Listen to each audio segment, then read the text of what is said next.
اور اللہ کتنے رحیم ہیں.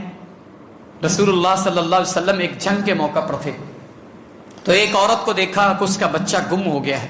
تو پھر اچانک اس کا بچہ ملتا ہے.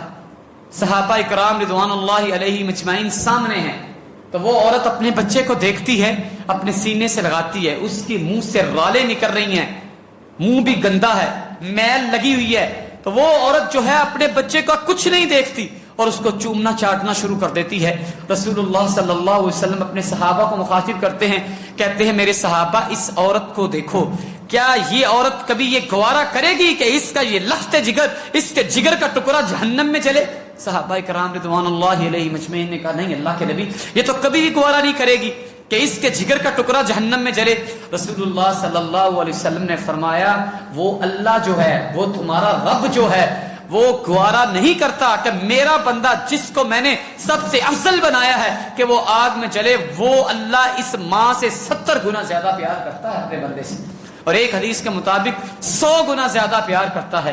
مجھے کہاں واقعہ یاد آیا, حجاج بن یوسف کا نام سنا ہوگا, محمد بن قاسم کے چچا, بڑے اس نے ظلم بھی کیے, مسلمان تھے اور صحابہ کرام رضوان اللہ علیہ مجمعین کو بھی شہید کروایا.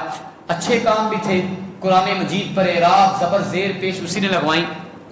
بہت ظلم کیے. اللہ کے نبی صلی اللہ علیہ وسلم کے چچا زاد بھائی عبداللہ بن زبیر رضی اللہ تعالیٰ عنہ کو بھی شہید اسی نے کروایا. میں ایک بات کرنا چاہتا ہوں کہ اتنے ظلم و جبر کے بعد کس بندے کا اللہ پر توکل کتنا ہے. اللہ کی رحمت سے وہ نا امید نہیں تھا, دین کا کام بھی اس نے کیا, برائی بھی ہو جاتی ہے بحثیت انسان, لیکن اللہ پر یقین کتنا ہے. عبداللہ بن زبیر رضی اللہ تعالیٰ نے بد دعا دی تھی اسے کہ اللہ تعالیٰ تجھے ایسی بیماری لگائیں اس کا کوئی علاج نہ ہو. اس کو تاریخ میں لکھا جاتا ہے کہ اس کو اتنی سردی لگتی تھی کہ اس کے گرد جو ہے نا انگیٹھیاں جلائی جاتی تھی اور اس کے جسم کی چربی پگھلنا شروع ہو جاتی تھی, لیکن اس کی سردی نہیں جاتی تھی. تو جب مرنے کے قریب آیا تو اس کی ماں قریب آئی. دنیا کے اندر سب سے محبت والا رشتہ ماں کا رشتہ ہوتا ہے. ماں قریب آتی ہے, ماں پوچھتی ہے ماں سے, ماں کو بلاتا ہے اپنے پاس اور کہتا ہے ماں قیامت کا دن ہوگا, جنت اور جہنم کا فیصلہ ہوگا, اللہ کی بارگاہ میں نا انصافی نہیں ہوگی, ظلم و جبر تو ہوگا نہیں, نہ ہی ادھر پیسہ بندہ دے سکتا ہے, نہ ہی مال دے سکتا ہے, ادھر تو کام آئیں گے تو اپنے اعمال آئیں گے. تو میں تجھ سے ایک سوال کرتا ہوں, تو نے اپنے دل سے صحیح جواب دینا ہے, نہ میرے برے اعمالوں کو دیکھنا نہ میرے اچھے اعمال کو دیکھنا. تیرے سامنے میری پوری زندگی پڑی ہوئی ہے کہ میں نے کیسے لوگوں پر ظلم کیے. اس کے بارے میں لکھا جاتا ہے کہ جس بندے کو حجاج بن یوسف اپنے دربار میں بلاتا تھا وہ اپنے گھر میں وصیت لکھ کے آتا تھا, بچنے کی کوئی امید نہیں ہے, یہ چیز اس کو دے دینا, یہ چیز اس کو دے دینا. گورنر تھا اور کوفہ پہ حکومت کرنے والا وہی بندہ تھا, ورنہ کوفی کسی کو اپنے اوپر حکومت نہیں کرنے دیتے تھے. حجاج بن یوسف مرنے کے قریب ہے لیکن اللہ کی رحمت پر اسے کتنا یقین ہے. اپنی ماں کو بلاتا ہے, یہ باتیں کرتا ہے, کہا ماں تیرے سامنے میری پوری زندگی ہے, قیامت کے دن میرا فیصلہ اللہ تجھ پہ چھوڑ دے تو میرے بارے میں کیا فیصلہ کرے گی. اللہ کہے جا حجاج میں تجھے اختیار دیتا ہوں کہ جو تیری ماں تیرے بارے میں فیصلہ کرے کہ اگر تو اسے ماں تیری تجھے جنت میں بھیجنا چاہے تو میں تیرے بارے میں جنت کا فیصلہ کر دوں گا. اگر تیری ماں یہ فیصلہ کرے کہ یہ بڑا ظالم ہے, اس نے بڑے لوگوں کو بے گناہ قتل کیا ہے, بہت صحابہ کو شہید کروایا ہے, اس نے ظلم و جبر کی انتہا کر دی ہے, تو اللہ تو اس کے بارے میں یہ فیصلہ کر دے یہ جہنمی ہے, آگ میں پھینک دیا جائے. تو اللہ کہیں کہ میں تیرا فیصلہ مانتے ہوئے اسے جہنم میں ڈال دوں گا. تو ماں تیرا فیصلہ کیا ہوگا؟ وہ ماں تھی, ماں کا جگر جو ہل گیا. ماں کہتی ہے بیٹا مجھے پتا ہے تو نے بڑے ظلم کیے ہیں, لیکن اللہ نے اگر قیامت کے دن تیرا فیصلہ مجھ پہ چھوڑا تو میں ماں ہوں, ماں کبھی بھی گوارا نہیں کرے گی کہ میرا بیٹا آگ میں چلے. تو میرے بار اگر اللہ نے مجھے اختیار دیا تو میں تیرے بارے میں یہ فیصلہ کروں گی, اللہ میرے اس لخت جگر کے سارے گناہوں کو معاف کر کے جنت الفردوس کا سرٹیفکیٹ دے دے. وہ حجاج بن یوسف کے آخری الفاظ یہ تھے. کہنے لگا ماں جا, اگر تیرا فیصلہ یہ ہے تو تیرے سے کئی گنا زیادہ مجھے اپنے رب رحیم پر یقین ہے کہ اللہ تعالیٰ میرے گناہوں کو نہیں دیکھے گی, اپنی رحمت کو دیکھتے مجھے معاف فرما کے جنت الفردوس کا سرٹیفکیٹ دے دیں گے. بھائیو اللہ کی رحمت پر امید رکھنا ہی ہے, حسن ظن اللہ کے بارے میں اچھا رکھنا ہے, لیکن یہ نہیں ہے کہ اللہ کی رحمت پر امید رکھتے ہوئے آپ گناہ پر گناہ کرتے جائیں. داعی اللہ بنے, نیکی کا حکم دیں، برائی سے روکیں، اللہ کی رحمت پر امید رکھیں، پھر حقیقت میں آپ کامیاب ہیں۔ رسول اللہ صلی اللہ علیہ وسلم نے فرمایا اللہ تعالیٰ بندے کے ساتھ وہی فیصلہ کرتے ہیں جو بندہ اللہ پر یقین حسن ظن رکھتا ہے، جو بندہ اللہ کے بارے میں گمان کرتا ہے۔ اگر بندے کا گمان یہ ہے کہ اللہ مجھے معاف فرما دیں گے تو قیامت کے دن اللہ تعالیٰ اس کے ساتھ وہی معاملہ کریں گے، لیکن اس کا ہرگز یہ مطلب نہیں ہے کہ بندہ گناہ کرتا جائے اور اللہ پہ گمان رکھے، بندہ برے کام بھی کرتا جائے، لوگوں کے حق بھی کھاتا جائے اور نیکی کا کام بھی نہ کرے، فرائض کو ادا بھی نہ کرے۔ فرائض کو ادا کرنا یہ ضروری ہے، 5 وقت کی نماز اور جو فرض ہیں، لوگوں کے حقوق ہیں، ان کو پورا کرے، پھر بندہ کامیاب ہے، ورنہ یہ اللہ کے دین کے ساتھ بھی منافقت ہے۔ الدعاء والعبادہ، دعا ایک عبادت ہے، مغز ہے عبادت کا۔ اگر بندے کے اندر مغز ہی نہ ہو تو بندہ کیا کرتا ہے؟ کچھ بھی نہیں، بندے کا پاگل ہوتا ہے۔ اور جو بندہ قرآن کو نہیں پڑھتا، اللہ کے نبی صلی اللہ علیہ وسلم کے فرامین کو نہیں پڑھتا، نہ اپنی تربیت دین کے مطابق کر رہا ہے، نہ اپنے بچوں کی، وہ کیا ہے؟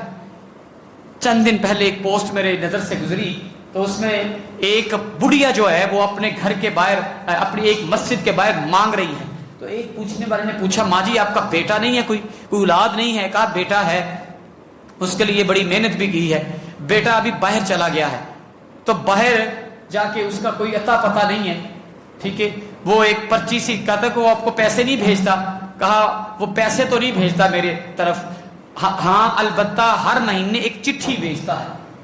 تو اس بندے نے کہا کہ مجھے لے جائیں اپنے گھر۔ ماں جی وہ چٹھی میں لکھتا کیا ہے؟ ہر مہینے بھیج رہا ہے، آپ مانگ رہی ہو، بوڑھی ہو، آپ نے اپنے بچوں کے لیے اتنی محنت کی ہے، آپ بچے کو بھی باہر بھیج دیا ہے، اور آپ کہہ رہی ہیں میرا بچہ بھی بڑا میرا فرما بردار تھا، میری بات کو ماننے والا تھا، وہ گستاخ بھی نہیں تھا، پتہ نہیں کہاں چلا گیا، ایک چٹھی آتی ہے بس۔ تو وہ جب گیا وہ شخص سے اس کے گھر، تو ایک دیوار کے ساتھ ٹیپ کے ساتھ کچھ چیزیں چٹھیاں لٹکی ہوئی تھی، وہ بینک کے ڈرافٹ تھے، جو حقیقت میں وہ تابع دار بیٹا ہر مہینے اپنی ماں کو خرچی کے طور پر 50,000 روپیہ بھیج رہا تھا، لیکن اس ماں کو پتہ ہی ڈرافٹ ہوتا کیا ہے، وہ چٹھی سمجھ کے دیوار کے ساتھ لگا رہی ہے۔ اسی طرح بھائیوں میرا اور آپ کا حال بھی یہ ہے، یہ قرآن میرے اور آپ کے پاس ہے، حدیث اللہ کے نبی کی پاس ہے، لیکن مجھے پتہ نہیں ہے کہ اللہ مجھ سے باتیں کیا کر رہے ہیں، مجھے پتہ نہیں ہے کہ اللہ مجھ سے ڈیمانڈ کیا کر رہے ہیں، اللہ کا مطالبہ کیا ہے۔ اللہ کے ساتھ باتیں کرنے کا سب سے بڑا ذریعہ یہ قرآن مجید ہے۔ ایشیا کے اندر ایک میں نے واقعہ پڑھا، افریقہ کے جزیروں کے اندر ایک علاقہ ہے، تو وہاں لوگ اپنے قاری صاحب کی بڑی محبت سے دعوت کیا کرتے تھے۔ رمضان کے اندر یہ چیزیں طول پکڑ جاتی تھی، ہر بھائی کی خواہش ہوا کرتی تھی کہ قاری صاحب میرے گھر کے اندر آ کے دعوت کریں، افطاری کھائیں۔ تو ایک میاں بیوی نے بھی کہا کہ ہماری بھی کا سب کو دعوت دیتے ہیں، لیکن ٹائم لینا پڑتا تھا، ادھر لوگوں کا ذوق شوق ہے، جو لوگ نو مسلم ہوتے ہیں یا جن کا زیادہ تعلق عرب والوں کے ساتھ ہے، ان کے اندر یہ کھالیں کھلانے کا، کیونکہ اللہ کے نبی صلی اللہ علیہ وسلم کی نسل سے ہیں، جد الانبیاء ابراہیم علیہ السلام کی نسل سے لوگ ہیں، تو ان کے اندر یہ کھانے پینے کا، جب یہ اسلام نہیں لائے تھے اس وقت بھی یہ بڑی چیز تھی، تو ان کے اندر بھی یہ خوبی تھی کہ وہ اپنے عالم کو گھر میں بنا کر بڑے اچھے طریقے سے دعوت کیا کرتے تھے۔ تو ایک عالم کی دعوت کی انہوں نے، اپنے قاری صاحب کی، اپنے عالم کے جو ان کے مسجد کے خطیب تھے، تو وہ آئے تو ان کے گھر کے اندر کچھ ڈالر وغیرہ پڑے ہوئے تھے، تو وہ جب کھانا کھا کے چلے گئے تو وہ پڑے ہوئے تھے، وہ گم ہو گئے۔ تو اس کی بیگم نے پوچھا آپ وہ پیسے پڑے تو آپ نے تو نہیں اٹھائے؟ اس نے کہا نہیں میں نے تو نہیں اٹھائے، مجھے تو پتہ ہی نہیں ہے۔ تو اس نے کہا پھر وہ قاری صاحب اٹھا کے لے گئے، بدگمانی۔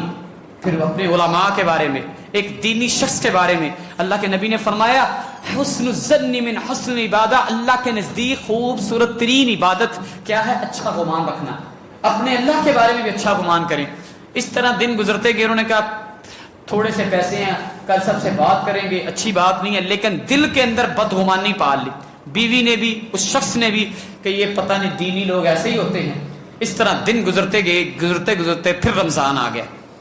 رمضان آیا، اب لوگ سارے دعوت کرتے تھے، پھر انہوں نے کہا دل کے اندر میل بھی تھی، لیکن کہا چلو پھر کر دیتے ہیں دعوت۔ کرسب کے پاس گئے، کرسب آپ کی دعوت ہے، بفتاری کرسب نے قبول کی۔ جب وہ گھر آئے تو انہوں نے کہا ٹھیک ہے، ماضی تھا، چھوڑ دیا انہوں نے۔ تو جب گھر آئے نا تو کہا رہ نہ گیا۔ اس شخص نے پوچھا کرسب ایک بات ہے، وہ ایک دل کے اندر میرے بوجھ ہے، میں دلی طور پہ پریشان ہوں، گلٹی محسوس کرتا ہوں اپنے دل کے اندر. جب ہم نے پچھلے رمضان میں آپ کی دعوت کی تھی تو آپ ہمارے گھر آئے تھے, تو آپ جب افطاری کرنے آئے تھے تو ہمارے گھر میں اسی ڈرائنگ روم کے اندر کچھ ڈالر پیسے پڑے ہوئے تھے, تو وہ گم ہو گئے. ہمارے گھر میں میری بیوی اور میرے اور بچوں کے علاوہ کوئی نہیں ہے, بچے تو بالکل چھوٹے ہیں, ان کا تو یہ کام ہی نہیں بنتا.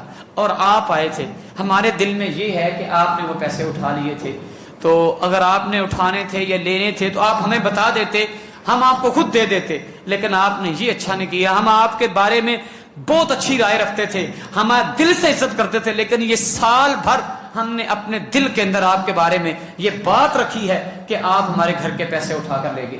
وہ قاری صاحب رونا شروع ہو گئے, ان کی چیخیں نکل گئی. انہوں نے کہا کہ آپ وہ جو قرآن پڑھا ہوا ہے اس کو لائیں ذرا. وہ قرآن لایا تو اس قرآن کو کھولا تو وہ پیسے سارے کے سارے اسی کے اندر تھے. کہا یہ پیسے میں نے ادھر ہی پڑے دیکھے تھے تو میں نے قرآن کے اندر رکھ دیے, اس لیے رکھ دیے کہ یہ مسلمان ہیں, مسلمان کا تعلق قرآن کے ساتھ بڑا گہرا ہوتا ہے.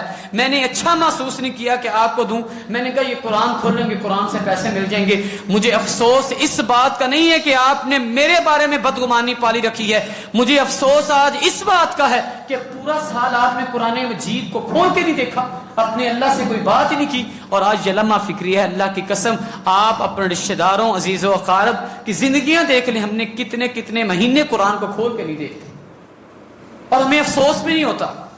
آپ اپنا محاسبہ کر لیں کہ اس مہینے کے اندر کتنا میں نے اور آپ نے قرآن مجید پڑھا ہوگا. کون سا بندہ ہے جو روزانہ قرآن مجید کی ایک آیت کو ترجمے کے ساتھ پڑھتا ہے اور اپنے اللہ کے پیغام کو سمجھنے کی کوشش کرتا ہے کہ میرا اللہ مجھ سے بات کیا کرتا ہے. ویسے ہم اللہ کے نبی صلی اللہ علیہ وسلم کی حرمت پر, اللہ پر مر مٹنے کے لیے تیار ہوتے ہیں, لیکن وہ اللہ جو مجھے اور آپ سے باتیں کرنا چاہتا ہے اس اللہ کے پیغام کو میں نے اور آپ نے کبھی سمجھنے کی کوشش نہیں کی. یہ لمحہ فکریہ ہے. آئیے دین کے دائی بنے, اللہ کے دین کے حقیقی دائی بنے اور اپنے بھائیوں کے بارے میں اچھا گمان رکھیں. اور تیسری بات, اچھے دائی کے لیے یہ ضروری ہے کہ اللہ کی رحمت پر یقین رکھتے ہوئے اپنے اخلاق کو بہتر کرے, اپنا اخلاق ایسا پیش کرے کہ لوگ اس کو دیکھ کر دین اسلام کی طرف آئیں. اللہ کے نبی صلی اللہ علیہ وسلم نے سب سے زیادہ جو دین پھیلایا ہے اپنے اخلاق سے پھیلایا ہے, لوگوں پر ظلم و جبر سے نہیں پھیلایا. اللہ سے دعا ہے اللہ عمل کی توفیق عطا فرمائے.